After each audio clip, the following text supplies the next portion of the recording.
Welcome back to Yang Daily. Sorry for the wait, but we are doing another double-decker episode, so you're not missing out on anything. Let's dig in. We have to start off with the sad news that Bernie Sanders has officially dropped out of the 2020 presidential race.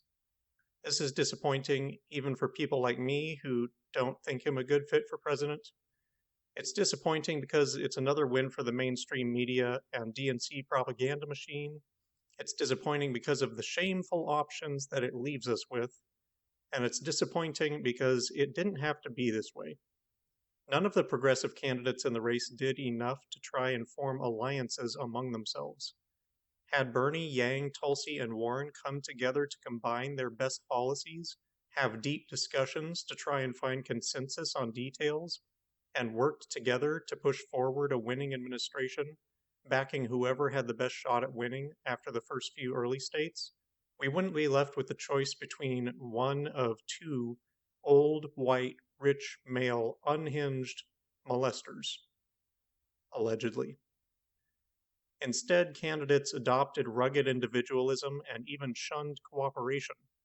That no candidates other than Tulsi and very much later Biden adopted any of each other's policies during the race is a big problem in my opinion. I see no excuse for everyone not adopting policies such as the American scorecard, for example. There's no grounds to even disagree with a policy like that. It's literally just a commitment to measure the actual health of our society rather than just isolated economic metrics. Yet not a single other candidate adopted it. Why? If the goal was to provide the best platform for the people, that one would have been unanimously taken up. Instead of combining their strengths that way, progressives smeared each other. Scarcity mindset. This needs to change. This is the result when campaigns are stubborn. We all lose. We can do better. Bernie came very close this time.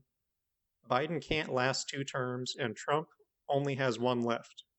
For 2024, progressives need to work together. We can do this. Bernie showed us that. But we must do it together to unite the entire country behind pragmatic policy for the benefit of all. To Bernie, whatever our disagreements, you have been a stalwart champion for the people. You've shifted the Overton window on healthcare, and you've inspired millions to stand up and take action for the betterment of humanity. Thank you for all you have done and for all you will continue to do. Our ultimate goals are aligned, and ever more so as time goes on. May our future efforts be as well. While we're on bad news, may as well address the new bread lines in Florida with cars backed up for miles waiting in line for food, and the new video out showing thousands of Floridians packed into tight lines on foot, awaiting physical applications for unemployment insurance, enduring insufferable delays in relief to their financial crises while simultaneously exposing them to coronavirus. And to make matters worse, they are not eligible for back pay from the delays, according to a local Floridian. In the immediate, this is due to the website being completely unresponsive, which Republican officials in Florida have intimated in the past is by design to discourage use of the system. But it's not just happening in Florida, and it's not just local politicians at fault. Ultimately, this is due to Congress choosing bureaucracy and targeted aid over UBI. Everyone could have received their aid by now with no applications, with no one left behind. Congress has that option, and they declined, and they continue to decline. They knew this would happen. They chose this. It's unconscionable and unforgivable. We cannot allow these people to continue terrorizing and sabotaging our nation. Support your local UBI caucus members. Educate everyone you know and meet. Recruit them to the cause and take action to create a better world than this. This is, again, mirroring what we see in Italy. Apparently, Italians have been daily singing and dancing on their balconies during the quarantine to keep spirits up and convey that things were going to be all right. That has recently ended. A priest at a church-run charity in Naples said, "Now people are more afraid, not so much of the virus, but of poverty. Many are out of work and hungry. There are now long queues at food banks." End quote. That line hit me hard. they're more afraid of poverty than the virus. I want to take a moment to reflect on this because there is a great debate going on right now between those who want to quarantine to protect human life from the virus and those who want the country to return to work to preserve the economy. The latter would hear this story and say, this is proof that we need to return to work because poverty is doing more harm than the virus. I get that, but I think there's a lack of perspective there. Let me be clear. Poverty is not caused by the virus. Poverty is caused by our economic system. Poverty existed before the virus and will continue to exist after it if we don't act to change that. It comes from tying people's basic needs to employment and a welfare system that fails to catch people when the system fails them. That is why we have a crisis of poverty that has only been exacerbated by the pandemic. In light of that, saying we should go back to work to avoid poverty is not a solution. We need to fix the underlying issue. We need to guarantee basic needs separate from employment and separate from welfare bureaucracy. If we had UBI, there would be no poverty, now or ever. That is a solution. That is a society where we don't have to pit human lives against work. That is a civilized nation that is in a position to make rational decisions. So my suggestion is to not fight with people over whether to return to work. Instead, ask them to fight for UBI so that the real problem can be solved once and for all.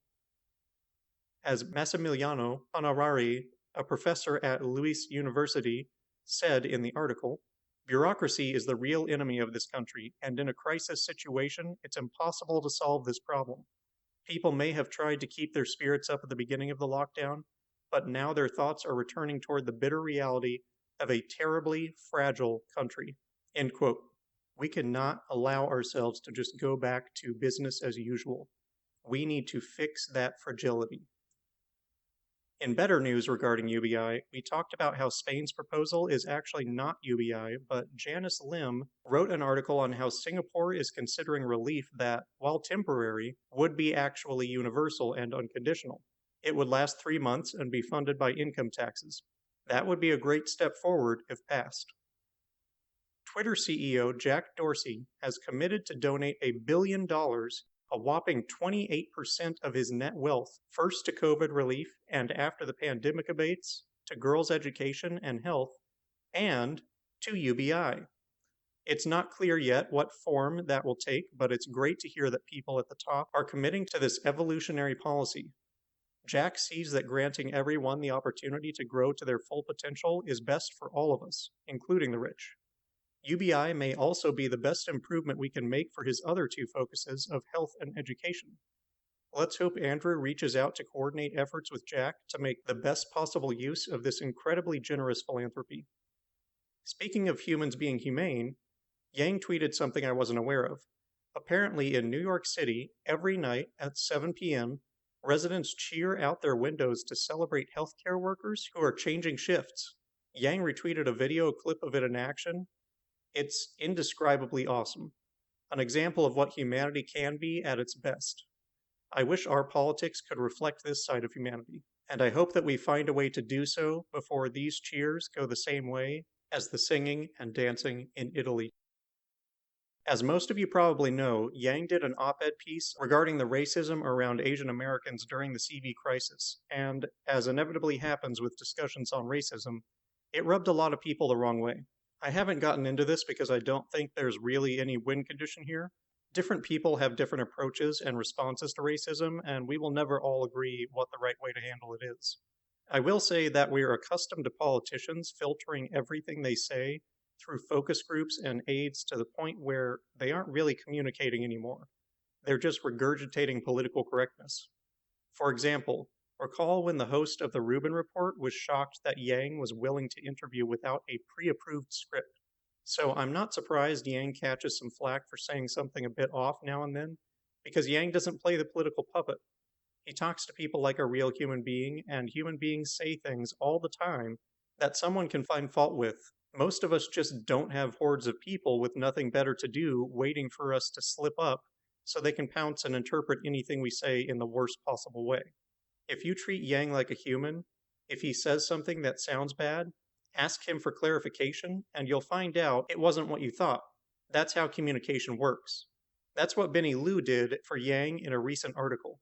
He asked Yang to explain his words, and a much better understanding came out of it. If you've been concerned about Yang's comments, I suggest you read this article. Here are some quotes that stood out to me. Quote, "To me, patriotism means things like volunteerism, acts of kindness to neighbors, serving others, and leading by example." The reference to wear red, white, and blue was very specific to an initiative that we're launching to help coronavirus relief. In hindsight, I really don't begrudge folks for taking some parts of the op-ed at face value. But ultimately, my call to action was that it was time for us to step up, to lead, and to serve, not because we have to in order to somehow prove we are American, but because our country needs us more now than ever, and we have so much to offer. We are just as capable to lead as anyone else.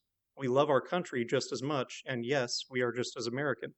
My brand of Americanness may not be the same as yours. That's the point, isn't it? I am calling for Asians to lean into their patriotism.